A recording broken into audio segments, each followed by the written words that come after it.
तो भाइयों अपने पास है एक्सट्रीम 250R।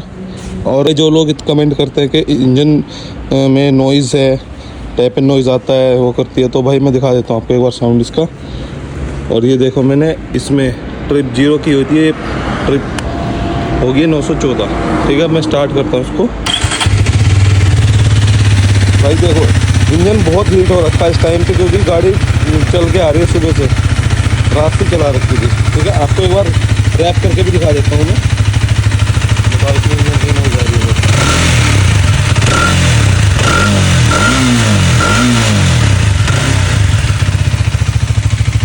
गाड़ी एक नंबर चलती है, बाकी चलाने वाला होना चाहिए। ठीक है, और कुछ भी आपको जानकारी चाहिए तो आप कमेंट में बोल सकते हो, उसके ऊपर मैं वीडियो बना दूँगा। ठीक है, अपने पास एक्सट्रीम 250R के बारे में, ये इसका लुक है।